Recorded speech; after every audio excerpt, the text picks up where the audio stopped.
അസ്സലാമു അലൈക്കും വറഹ്മത്തുള്ളാഹി വബറകാതുഹു. ബിസ്മില്ലാ അൽഹംദുലില്ലാഹി റബ്ബിൽ ആലമീൻ. പ്രിയമുള്ളവരെ, നമ്മളൊക്കെ പലപ്പോഴും കൂട്ടുകാരൊത്ത് സൊറ പറഞ്ഞിരിക്കുന്ന ആളുകളാണ്.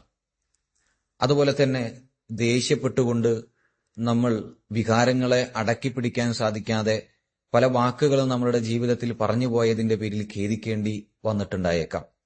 റസൂൽ നമ്മളെ പഠിപ്പിക്കുകയാണ്, മൻ കാന യുഅ്മിനു ബില്ലാഹി വൽ യൗമിൽ ആഖിർ ഫൽയഖുൽ ഖൈറൻ ഔ ലിയസ്മുത്. അള്ളാഹുവിലും അന്ത്യദിനത്തിലും വിശ്വസിക്കുന്ന ഒരു മനുഷ്യൻ അവൻ നല്ലത് പറയട്ടെ, അതല്ല എങ്കിൽ മിണ്ടാതിരിക്കട്ടെ. പലപ്പോഴും ഇങ്ങനെ കൂട്ടുകാരൊത്ത് നമ്മൾ സൊറ പറഞ്ഞിരിക്കുമ്പോൾ ഒരുപാട് പരദൂഷണങ്ങളിലേക്ക്, ചീത്ത വർത്തമാനങ്ങളിലേക്ക് നമ്മൾ എത്തിപ്പെടാറുണ്ടോ എന്ന് നമ്മൾ ചിന്തിക്കണം.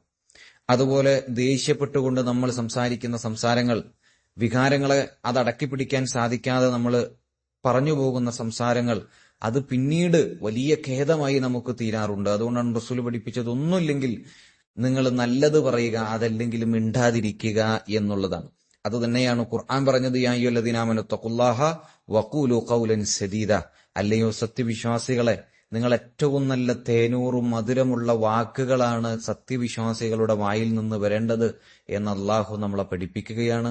അത്തരത്തിൽ ഏറ്റവും നല്ല സ്വഭാവത്തിന്റെ ഉടമകളായിക്കൊണ്ട്, നല്ല പെരുമാറ്റത്തിന്റെ ഉടമകളായിക്കൊണ്ട്, നല്ല വാക്കുകൾ സംസാരിക്കുന്ന ആളുകളായിക്കൊണ്ട് അള്ളാഹു നമ്മെ അനുഗ്രഹിക്കുമാറാകട്ടെ. അസ്സലാമു അലൈക്കും വറഹ്മത്തുള്ളാഹി വബറകാതുഹു.